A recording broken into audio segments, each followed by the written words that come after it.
Around when did that start happening? That happened. I was diagnosed with papillary thyroid cancer in 2015. It's a big word. Say Yeah, it it's a 3 big times word. fast. Let's see how fast you can say it.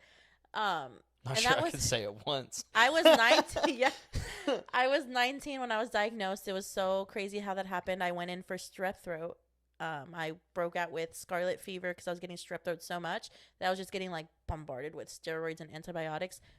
But no one like really explained to me why this kept happening. Nobody knew why it kept happening. Mm-hmm. One day it went away, like my symptoms completely went away, and then I started to break out with this rash, and it looked like hives. It was all over my arms and my belly, and I went to this shady doctor because I had been to several different doctors, and they all told me it was just allergies. Take some Benadryl, whatever.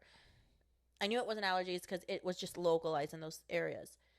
So I got another doctor, and anyways, long term, they figured I was strep throat, sent me to an ENT to get my tonsils removed.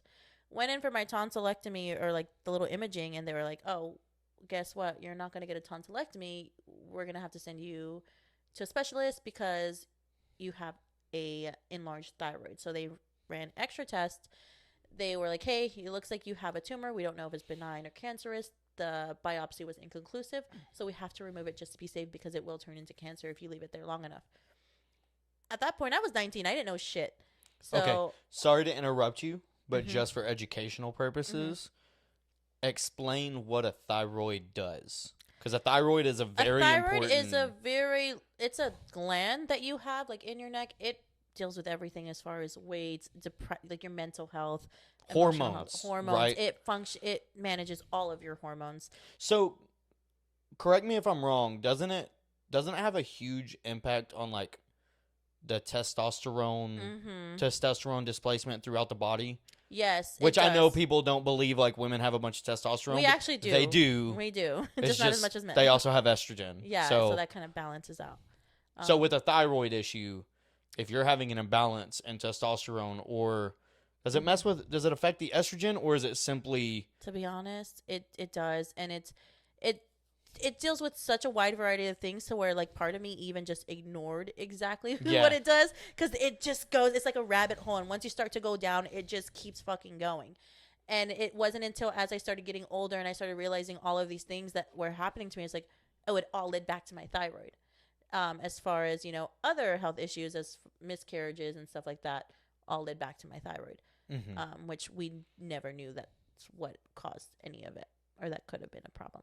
So, okay. So, sorry, I wanted to explain what a thyroid is because I'm sure that the's a lot of people, and don't even know they have thyroid issues. Well, and I understand this because I've seen nutritionists and I've been to doctors because I've been overweight most of my life.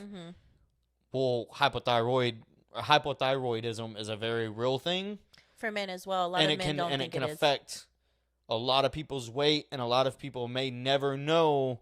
Hey, I have, and this even gets into. I know you were wanting to talk about the uphill battles with like depression and stuff, but when your hormones are imbalanced, that's so, like they have done studies, and I think it was like 85% or 86%, like it was so high that in all of their test subjects that were clinically depressed all had deficiencies and hormonal imbalance. So then they did I don't remember the details of it, but they did placebos, and they actually did I think a lot of it, vitamin D was like a gigantic one. Oh, that one too. And then a lot of people now are really deficient in magnesium.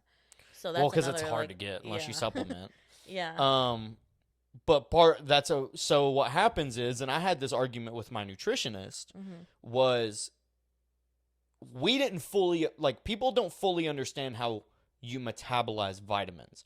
Like, you require a vitamin to metabolize another vitamin for you to intake another vitamin. And everybody metabolizes it differently. So what one version of a vitamin works for someone may not work for another person. Yeah. They have to have a different version of that vitamin. So before, sorry, I hate interrupting you, but there's so much information that I think, there's a lot. Yeah, there's so much information that can be pulled out of this, because there's probably a bunch of people that are overweight, or they've been overweight their whole life, or maybe later on in their life, and that's not right, 25 and plus, because you're starting to finally get your adult body. If you're a female, your body is changing more towards probably childbearing. If you're a man, your testosterone is doing this weird little dance, and then as it decreases, you slowly start gaining weight. Well, that directly impacts it, right? And then that could lead to depression, anxiety, you feeling lack of energy, very insecure, like, and just not and just that could internal lead to feelings, you but being yeah, overweight. exactly. Because depression, obviously, you're not feeling like you want to do anything, and then you binge, and you get that toxic cycle, and then you try to get out of it, and you try these fad diets, these yo-yo diets, and then you or the worst, these damn miracle pills. Oh yeah, there is no miracle pill that's gonna make you lose everything so quick, and the quicker you lose it, the quicker you're gonna gain it back, by the way. Yeah, that's a hard pill to swallow.